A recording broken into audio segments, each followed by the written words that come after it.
Hello दोस्तों, प्रणाम, नमस्कार।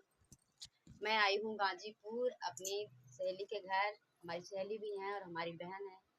हमारा इनका बहुत गहरा रिश्ता और दोस्ती है। मैं यहाँ पर आई हूँ। आप लोग कमेंट में ज़रूर बताएं हमारी दीदी कैसी लगी और हमारा दोस्ती कैसा लगा।